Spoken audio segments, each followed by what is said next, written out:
Hello प्यारे बच्चों, कैसे हैं आप सभी। स्वागत है आप सभी का हमारे चैनल रीडिंग की स्टडी पर। आज हम करने जा रहे हैं बच्चों ईडीएमसी की आपकी कक्षा 5 की वर्कशीट, जो है आपकी सामाजिक अध्ययन की। और आज हम सप्ताह 5 की वर्कशीट करेंगे, जिसका टॉपिक है महासागर, ओशियन। तो हम सभी जानते हैं हमारी पृथ्वी में 5 महासागर हैं। चलिए जरा डिटेल में पढ़ते हैं। पृथ्वी का लगभग 2/3 जो भाग है वो महासागरों से ढका हुआ है। 2/3 मतलब अगर हम पृथ्वी के 3 हिस्से करेंगे तो उसमें से 2 हिस्सा सिर्फ महासागर है, मतलब सिर्फ पानी है। इसी कारण अंतरिक्ष से जो हमारी पृथ्वी दिखाई देती है वो नीली गेंद की तरह दिखाई देती है। महासागरों में ही पृथ्वी का सबसे बड़ा जीव यानी कि जानवर ब्लू व्हेल पाया जाता है। वो दुनिया का सबसे बड़ा जानवर। महासागरों का पानी होता है खारा। खारा मतलब हल्का सा नमकीन होता है। इसमें लगभग 3% नमक होता है, और जो हमें नमक हम जो खाते हैं वो भी हमें महासागरों से ही मिलता है। पृथ्वी पर कुल कितने महासागर हैं? 5 महासागर हैं। तो आगे पढ़ते हैं हम। निम्नलिखित प्रश्न में से सही विकल्प पर सही का निशान लगाइए। अंतरिक्ष से हमारी पृथ्वी कैसी दिखाई देती है? तो नीली गेंद की तरह दिखाई देती है। पृथ्वी का सबसे बड़ा जीव ब्लू व्हेल मछली। समुद्र के खारे पानी में नमक कितना प्रतिशत होता है? तो 3% होता है। और पृथ्वी पर कुल कितने महासागर हैं? पृथ्वी पर कुल 5 महासागर हैं। आगे चलते हैं। दिल्ली में यमुना नदी बहती है, हम सभी जानते हैं, लेकिन उसका काला बदबूदार झाग वाला जो पानी है वो धीरे धीरे उन जंतुओं को मार रहा है जो बहुत समय से उसमें रहते चले आ रहे हैं। तो हम सभी जानते हैं हमारी दिल्ली में यमुना नदी बहती है, लेकिन वो बहुत ही ज्यादा गंदी हो गई है। तो क्यों इसलिए होता है प्रदूषण? देखते हैं। आप नदियों में होने वाले प्रदूषण को किस प्रकार रोक सकते हो? तो नदियों में प्रदूषण कैसे होता है? हमारे घर का गंदा पानी जो होता है, सीवर का पानी होता है, वो सीधा नदियों में चला जाता है। तो हम उसे कैसे रोक सकते हैं? घर का तथा सीवेज का तथा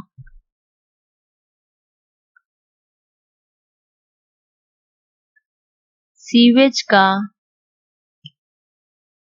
पानी सीधे नदियों में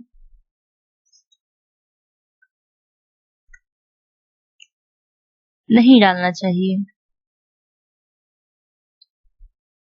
डालना चाहिए। कूड़ा कचरा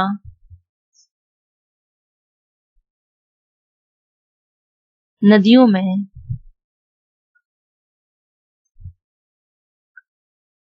डालने से रोकना चाहिए। तो इस तरह हम नदी का प्रदूषण बचा सकते हैं, कम कर सकते हैं। आगे चलते हैं। नदियों का पानी प्रदूषित होने से सागर कैसे दूषित हो जाता है? तो जब नालों का पानी नदी में जाता है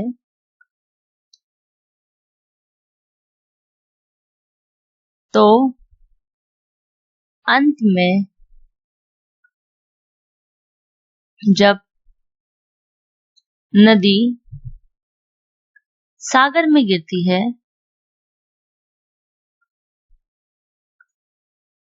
है तो सागर भी दूषित हो जाता है। तो देखो बच्चों, जब हम जो घर में गंदगी करते हैं, फैक्ट्री की गंदगी होती है, सारी नालों में जाती है। फिर नाले कहाँ जाके मिलते हैं? बड़े नाले में, और बड़े नाले जाके मिलते हैं नदियों में, और नदियां अंत में जाके मिलती है सागर में। तो इस तरह से सब कुछ प्रदूषित हो जाता है। महासागर कैसे प्रदूषित होता है और हमारे जीवन पर इसका क्या प्रभाव पड़ता है, सोचकर लिखिए। तो बच्चों देखो, हमारे घरों कारखानों के जो दूषित पदार्थ होते हैं वो नदियों में जाते हैं। फिर नदियों के रास्ते महासागर को भी प्रदूषित कर देते हैं। फिर जल चक्र क्या होता है? जब महासागरों का पानी वाष्पीकृत होकर बादल बनता है और बादल जहां भी बहता है जहाँ भी बरसता है वहां पर भी वो गंदगी पहुंच जाती है। और प्रदूषित जल के कारण क्या होता है, समुद्री जीव जहरीले हो जाते हैं, जो समुद्र में रहने वाले जानवर होते हैं, और जब हम खाते हैं, कुछ लोग खाते हैं उन्हें, तो उन पर भी उसका प्रभाव पड़ता है।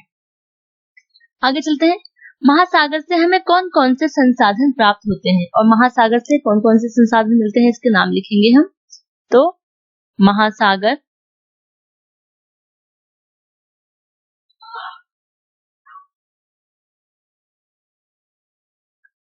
से हमें नमक, सबसे मेन चीज है नमक आता है महासागरों से। पेट्रोलियम, पेट्रोलियम में बहुत सारी चीजें आ जाती है, पेट्रोल, डीजल, प्लास्टिक, बहुत सारी चीजें। पेट्रोलियम,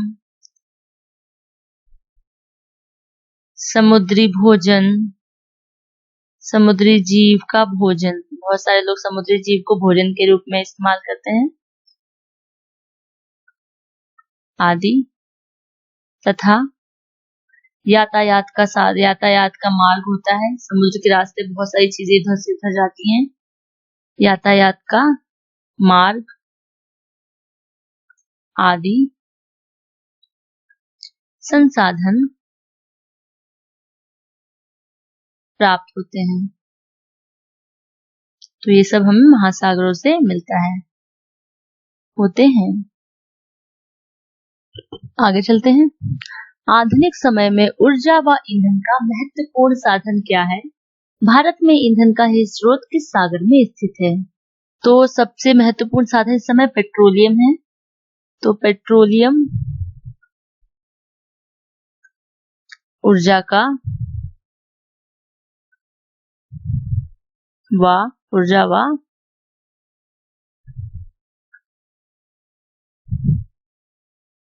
ईंधन का महत्वपूर्ण साधन है।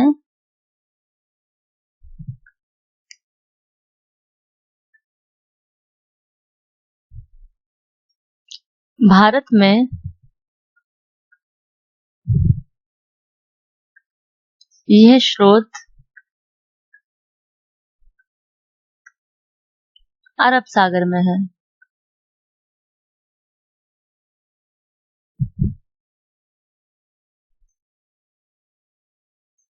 आगे चलते हैं।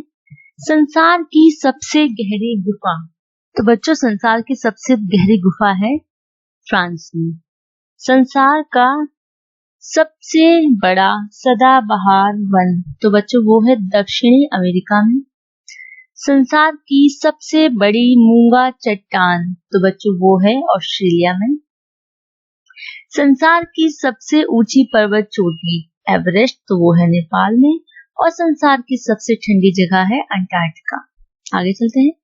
जब सूर्य महासागर पर चमकता है, देखो महासागर है, समंदर है, जब सूर्य उस पर चमकेगा तो क्या होगा?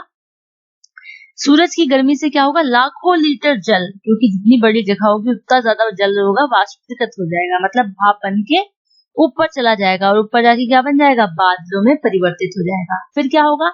जब बादलों में ज्यादा बादल बन जाते हैं तो यह जल क्या होता है? पृथ्वी पर वापस वर्षा या बर्फ के रूप में गिरता है।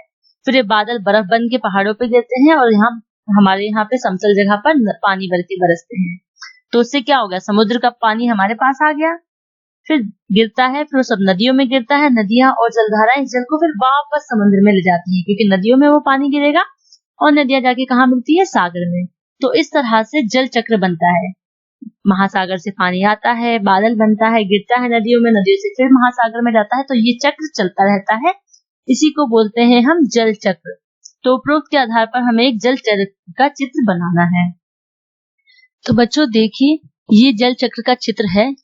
यहाँ महासागर है, महासागर का जल सूरज की रोशनी में वाष्पीकृत हुआ, बादल बन गया। फिर ये बादल क्या हुआ? हर जगह बरसे, नदियां बन गई, फिर नदियों का पानी फिर से महासागर में पहुंच गया, और ये चक्र चलता रहता है। तो ये चित्र आपको अपनी कॉपी में बनाना है, अपने टीचर्स को भेजना है।